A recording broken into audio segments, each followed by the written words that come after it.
Alright people, what is happening? Welcome back to another episode of the F1 2021 My Team series here on the channel. Today is our home Grand Prix in Silverstone, or in Britain at the Silverstone Circuit, if you want to say it that way. It's our home GP for the team. Obviously, we're a British-based team, we're a British driver, and our teammate is British, Lewis Hamilton. So it's the home GP for everyone involved for this one, so hopefully we can have a good race here. Last time out, if you did miss the last episode in Austria, make sure you go back and check that one out. Very, very good race from us. We did end up with the win, as you can see on the screen. Very good race. Closed that gap to Lewis Hamilton to 16 points, I want to say. Quick maths. Hopefully we can try and make up some more points today in Silverstone. If you did see the last season now in Silverstone, this is not my favourite circuit. Our MG UK looking a bit worn there. We're going to put that new component on for the MG UK. And I think we might take another turbo here. Yes, we do. Turbocharger gives you more power. So we're going to have more power in the engine for this race. And with it being Silverstone and me not being very good at it, I need all the help I can get. Getting into qualifying, this is actually Q2, as you can see by the medium tyres. I forgot to hit record on the Elgato for Q1, so apologies for that, but Q1's pointless anyway. We just set one lap and then we're through, because everyone else is a stinker, you know what I mean? So I might just do it from the future. In the future going forward, we start from Q2, because Q1 is just literally a waste of a minute and a half or however long it takes to do that one lap that we get into. But trying to qualify on the medium tyres here in Silverstone, one stop strategy is the way forward. I believe at Silverstone, with a medium hard strategy is probably going to be the way we go once we get to the race. But to do that first, we need to qualify on the medium tyres to begin with. So can we try and set a good lap here? Coming through Copse Corner, you're supposed to be able to take this flat out. Still haven't been able to master it. You see we get done for track limits there. Don't know how you ever take that corner flat out. Into Maggots and Beckett's now. I didn't really practice Maggots and Beckett's. We come through quite nicely there, almost having a bit of oversteer on the exit. Yeah, like I say, I didn't really practice Maggots and Beckett's. I didn't know how I was hitting it. I was kind of freestyling it every time I went into it. I know there's a technique to doing it, but I was literally just freestyling. But we did go purple through sector 2, which was mad, because obviously what you can't see with Q1 being gone, in Q1 we were like 2 seconds slower than Lewis Hamilton, so I was thinking, oh great, this is going to be a disaster. We crossed the line there, fastest lap of the session. Lewis hasn't done a lap yet, but a 1:24.5 fastest lap of the session in Q2. Faster than Max Verstappen on medium tyres and Carlos Sainz on medium tyres. We skipped to the end of the session. You can see the leaderboard. We actually finished nearly 3/10 quicker than Lewis Hamilton. Like what? Max Verstappen, Lando Norris getting through on medium tyres as well as Callum Ilott and of course Lewis. But I literally couldn't believe that time. I was like, I don't know where that came from. It's a complete fluke. I was literally like 1.7 seconds behind Lewis in Q1 on the soft tyres. So to go 3/10 faster on the mediums, I was like, what is going on here? Maybe we do have some pace, and hopefully we can carry that forward into the race. Hopefully we can carry it forward first into Q3 and try and get another pole position. We've had a few pole positions so far this season. Hopefully we can make this another one in Silverstone. Starting off our lap now, flat out for this first turn. We do have to lift a little. I was doing it flat out in practice, then changed the setup for quali and couldn't take that flat out anymore. Braking at the line there, down to third gear, short shifting to fourth on the exit, down to second gear, short shifting to third and then to fourth on the exit as we get up to the DRS zone, cutting that corner, hitting DRS down the straight now, just guiding you through a lap here. We're currently in P3, braking just after the 50, down to fourth gear, hitting that apex on the left, using the curb to get yourself rotated, down to third gear for this tricky one. You've got to be very slow and make sure you get on the throttle as early as possible, because we've got a bit of a straight now, completely flat out as we head towards Copse Corner, which, like I say, you're supposed to be able to take flat out, but I just couldn't do it. We was lifting a little and then stomping back on the throttle. 2.6 tenths down on the delta here though. So what are we going to do as we head through Maggots and Beckett's, cutting the first corner, down to 7th for the left-hander and the 6th for the right. We could have carried even more speed through there, but hitting the DRS zone, we made up nearly 3 tenths through Maggots and Beckett's there. So this is looking to be a good lap. There's qualifying complete. I thought it was going to be the end of our session being 3 tenths down, but we're actually now 3 tenths up. Can we take that pole position from Lewis Hamilton, braking at the 100 metres down into the Vale and Club chicane, getting on the throttle on the exit, avoiding that sausage curb, come across the line 3 tenths quicker than our previous lap. It was actually a purple sector 3 Is that good enough for pole position in Silverstone for the home Grand Prix for Sasuke Racing? Are we going to have a pole position, or at least a front row lockout? It's not a pole position. Lewis Hamilton gets pole by 1.6 tenths, but front row lockout for Sasuke Racing at our home GP. You love to see it. Max Verstappen down in P5. Carlos Sainz in that Mercedes out-qualified Max Verstappen in the Red Bull. Absolute scenes. Let's get to the race. Can we try and get a win in our home GP? Welcome along then to Great Britain and the Great Silverstone Circuit for today's Grand Prix.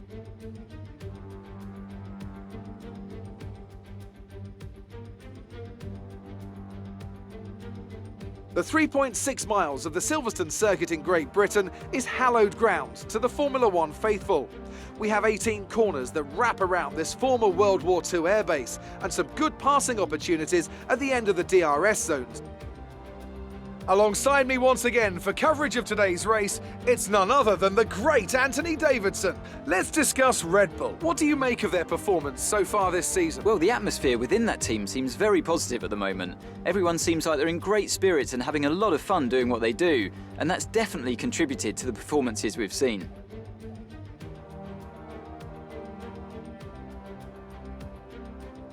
It's time to see how our drivers are stacking up after yesterday's exciting qualifying session. An immense lap from Lewis Hamilton yesterday puts him on pole position, and the owner driver alongside.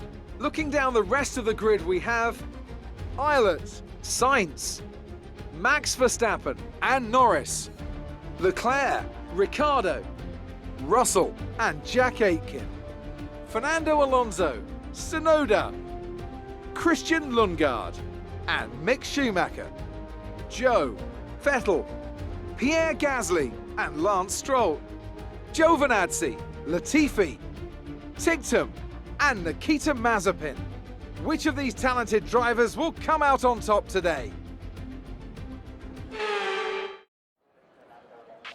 Okay, I know it's your home Grand Prix, but treat it like any other race. Don't take unnecessary risks. Getting into this one, boys. I said it was going to be medium hard. It's actually going to be medium soft in Silverstone for the strategy. 16 laps on those mediums, the last 10 on the softs. Copying our strategy from Austria last time I was going with the medium soft. Seemed to be very, very good for us, especially if somebody else goes onto hards at the end of the race. But there's 5 red lights and it is lights out and away we go. We get off to a decent start compared to our teammate Lewis Hamilton. We're going to be wheel to wheel, heading down into the right-hander of turn 1. Wheel to wheel with Lewis Hamilton. There might have been a bit of contact there. I think we just about avoided it. But who is that? We can see the silver arrows there in P1 and P2. It is actually us into P1. We've absolutely blitzed Lewis Hamilton off the start. Perfect start to this race. Exactly what we needed to see. Don't let Lewis Hamilton get some free air and drive away and put those laps in and try and build a gap to you. We absolutely got the jump on Lewis once the lights went out, and we flew ahead through turn 1. What you absolutely love to see. Now we lead this race here in Silverstone. Carlos Sainz up into P3. I think he actually overtook Callum Eilert, who might have been in P3. But Carlos Sainz starting on the soft tyres.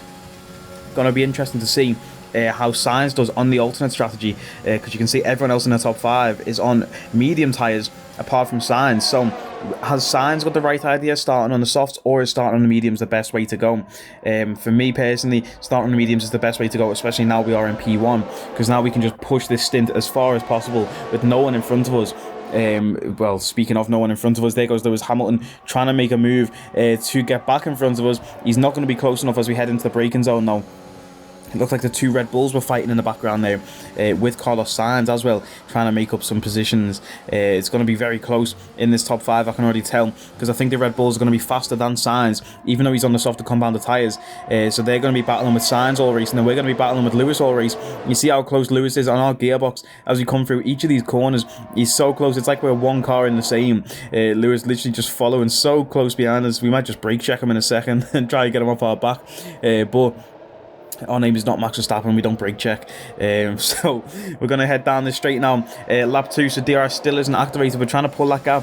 So when DRS does get activated, Lewis doesn't have it, because I know how powerful DRS is at Silverstone. The gap though to Lewis is 5 tenths. We are making up a little bit of time actually. We've made up a tenth in the last lap. We go purple for sector 1. So we do have that pace there still compared to Lewis, you know.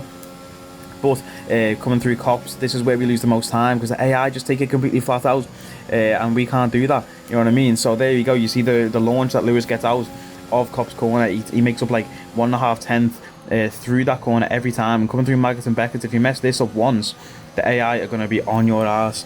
And as you can see there, if we look in the rear view mirror in a moment, there was Hamilton right on the gearbox. He pulls to the inside. There was Hamilton trying to make a move into Stowe, I want to call this corner. I don't know if this is Stowe, but there was Hamilton's wheel-to-wheel racing from the two Sasuke Racing drivers. We're going to head down into the Vale and Club chicane. We have the inside line, which means we can go more defensive as we get aggressive into the entry. Manage to push our way through. Stay in P1, good defensive driving coming through the chicane there. Callum Ilott actually steals the fastest lap point away from us, which is not what we like to see. And then there goes DRS activated. Ilott only beat our fastest lap by about a couple of hundredths, I want to say. It wasn't even anything big, but hopefully we can try and get that point back, because like I mentioned in all of these races, every single point counts in this title championship battle between me and Lewis Hamilton. So getting fastest lap point is crucial. Speaking of being fast, there goes Lewis Hamilton around the outside. He's going to be way ahead as we head into this braking zone. Coming up the inside, no, Lewis completely cuts it off. Any sort of idea I had to go for a move there, Lewis completely cuts it off. But down into the chicane again, we go late on the brakes. We can see the nose cam here. We got in front, but are we in front of Lewis Hamilton as we come through this corner? It looks like it. We go very late on the brakes through the chicane there, and we are back up into P1 again.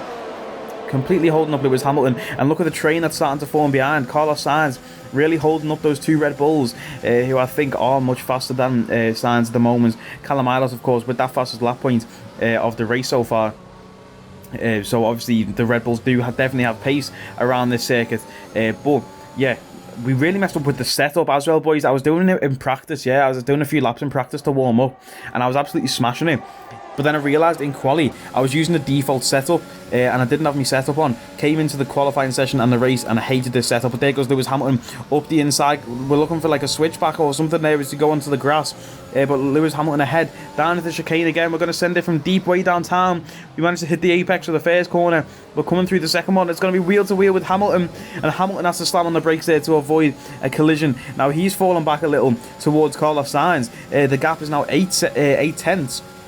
I was going to say 8 seconds. I wish the gap was 8 seconds. The gap 8 tenths, 9 tenths as we head through Copse corner.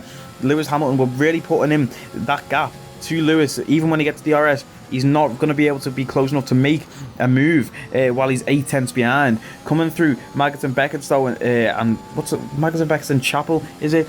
We go purple through sector 2.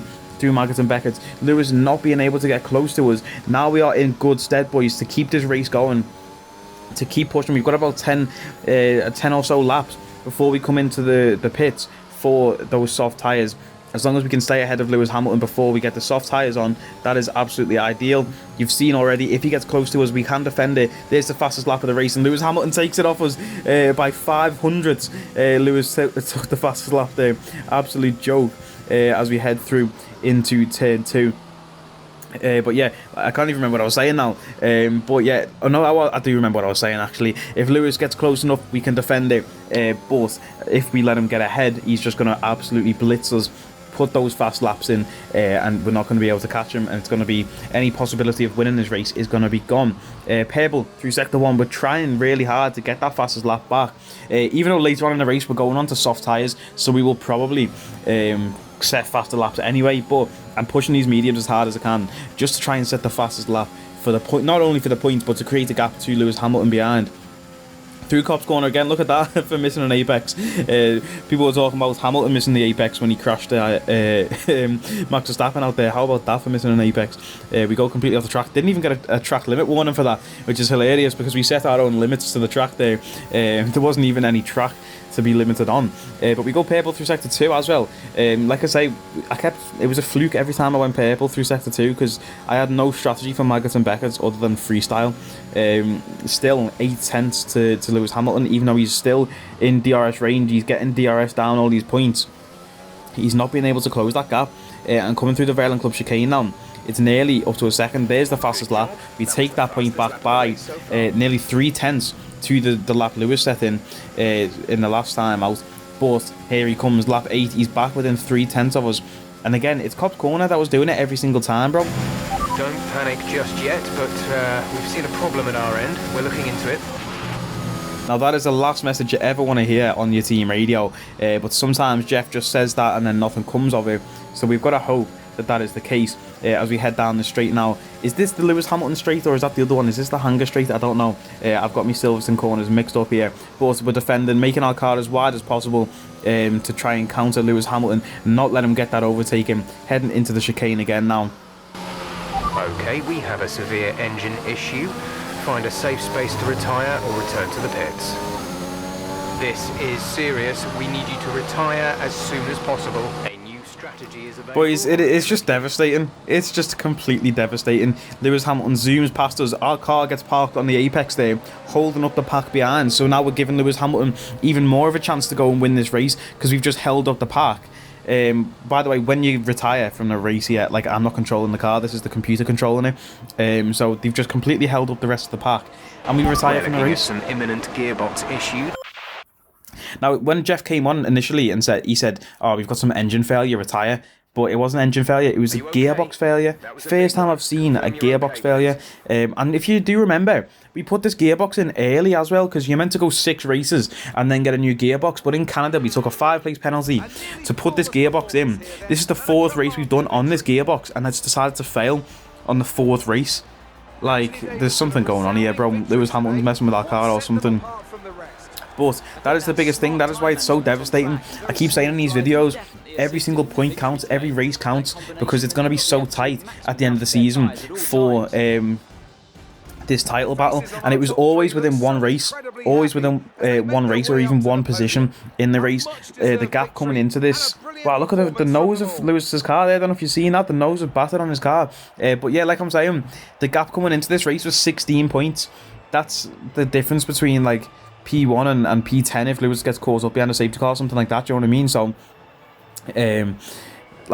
bro, it's just so frustrating to see when things out of your control happen. But that is the beauty of the sport. We've just got to hope that Hamilton has a DNF as well, because like I say, it's gone from a 1 race gap to now me getting 0 points in this race. It's now a 2 race gap. I did anticipate me getting like low points in this race. Guan Yu Zhou DNF there as well. That's what we missed while we retired. But yeah, look, the gap 42 points, bro. Like, even if we win the next race and Lewis DNFs it, we're still going to be a whole race behind. Like, it's just so frustrating to see. I did anticipate, like I say, because of our previous performance in Silverstone, I wasn't expecting it to be good. But still, it's just horrible to see, man. Look at that. So our gearbox, the first one, is on 73% wear, with 1 race left in it. We're going to have to take... we're either going to have to use an absolutely battered gearbox for the next race, which is going to be in Belgium. Use a battered gearbox that might fail on us again, or take a grid penalty, 5-place grid penalty in Belgium, and get this new gearbox in. Now, the gearbox, like I say, the last 6 races, we have 7 races left in this season. So we're going to take this, the gearbox, take the penalty, because I'm not using a 73% worn out gearbox, because that means like we'll be on lap 10 of the race and it'll be like, oh yeah, you can't use 5th gear. And it's like, oh, bloody hell, lad, nice one. But anyway, like I say, Spa-Francorchamps is the next race. Hopefully, we can bounce back from this, yeah? Like, still I rise. Lewis Hamilton's motto was stealing it because he's our teammate. We're going to bounce back from this next race, hopefully. And hopefully you're enjoying this series so far. It's annoying when stuff like this happens, but hopefully we can try and bounce back and take some points back from Lewis Hamilton and win this championship, man. If you are enjoying this series, like, comment, share, and subscribe. I'll catch us next time. Take it easy.